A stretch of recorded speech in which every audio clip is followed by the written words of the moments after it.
over there they just love the game, and it's like over there you're such like a celebrity if you play baseball. So it was just like 실력은 특출나지만 미국에서 별다른 주목을 받지 못했던 미국인 선수들이 약속의 땅, 기회의 땅이라고 부르는 나라가 있습니다.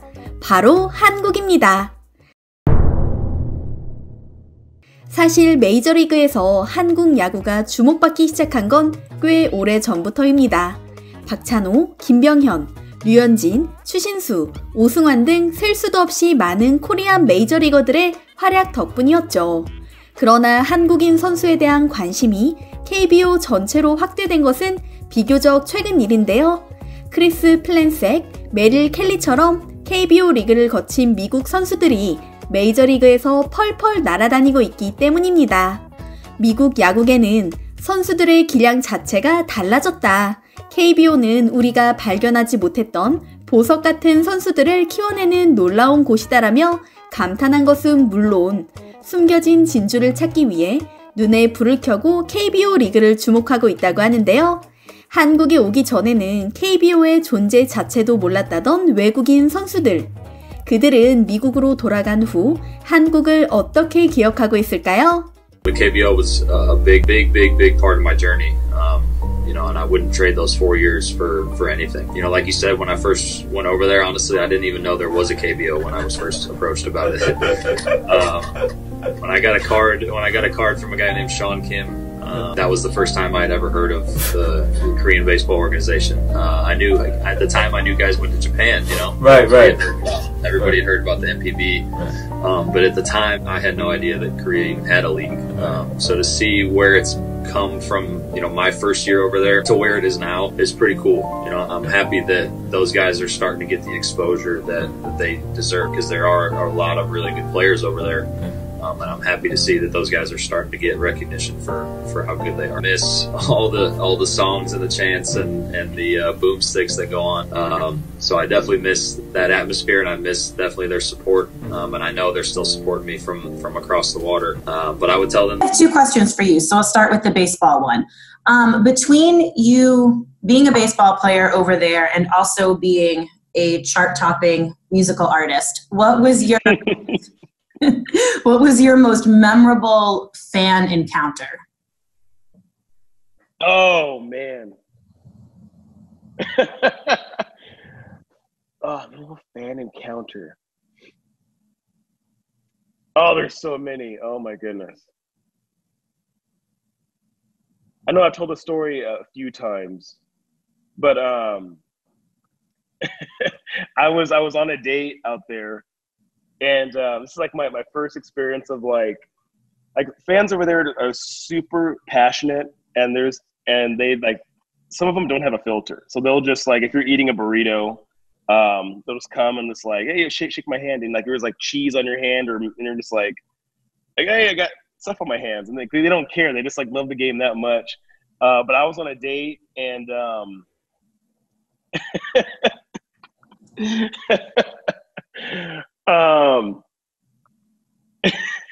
so obviously like this girl came down to see me. She's a foreigner, a great woman. And I gave her a kiss at the end of a date. And this fan came up behind me and like tapped me on the shoulder and was like, oh, Tamesville, like, can you sign picture? And I'm just like, what? Like, hey, I'm kind of like, I'm busy right now. But I was like, but it was like so funny. I was like, all right, like, in the States, like if you're with somebody, like people don't really bother you with your family, but over there, they just love the game. And it's like, over there, you're such like a celebrity if you play baseball. So it was just like, hey, what's up? Like, so, all right, dude, what's going on? All right, take a picture. Go ahead. It's like, so I'll say that one. Like, there's a million of them. I have so many stories. Oh my goodness.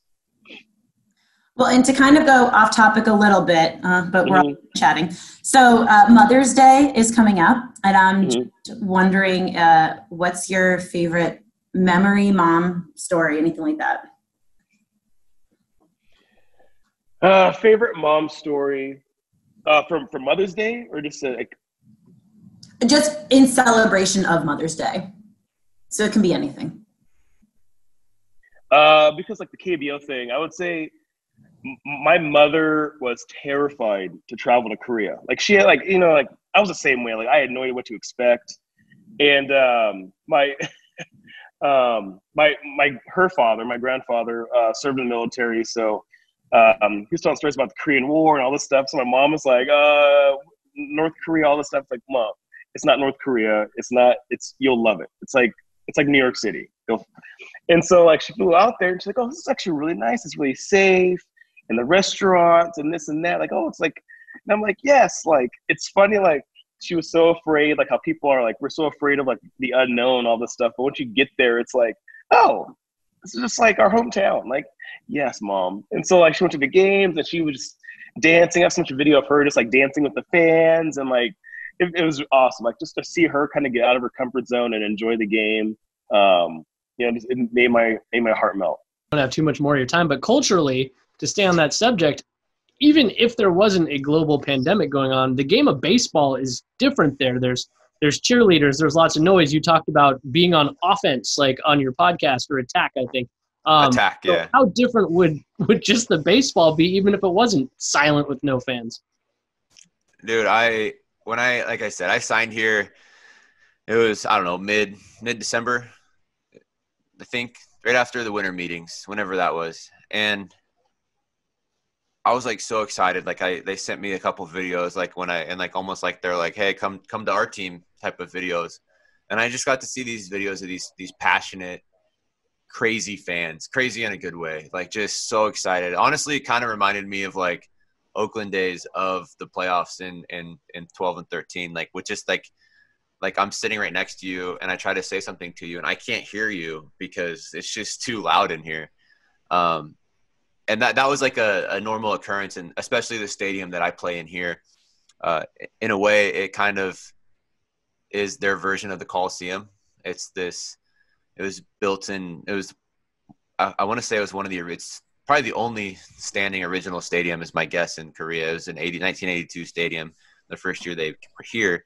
But it's a big concrete bowl, and they fill it, and every time you're on attack, like the whole stadium is singing the exact same song for the hitter. And so right now they do that, but there's no one singing along. You just hear the speakers blaring the music. But I asked them that during the games, like the music would still be blaring through the speakers. It would just also be, in our case, 23,000 people singing along with it. And that was what I thought I was coming to. But again, my experience is so much different so far than what we were hoping for, what we thought we were getting into. And that's okay. Like, as long as we're staying safe and as long as we're getting baseball, no complaint. What's your favorite food that's not necessarily provided by the team? Like what Korean food have you into the kalbi? What are you eating?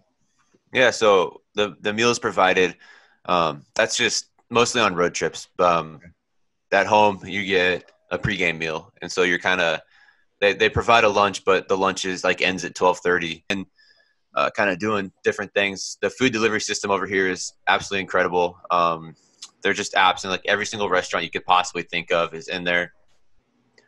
Back in our community, it's called Sajik. I found a place that does like stir-fried chicken that like is kind of been kind of my go. It's kind of fun. You cook your own meat. You like they usually have like some sort of ramen or like a cold noodle to go with it. And it's just it's such a different experience than I expected.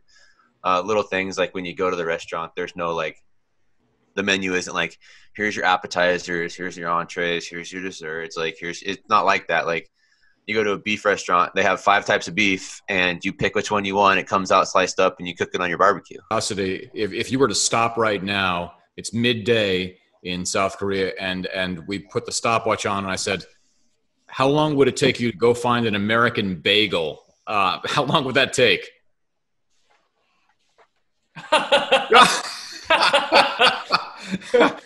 2 second delivery here is amazing.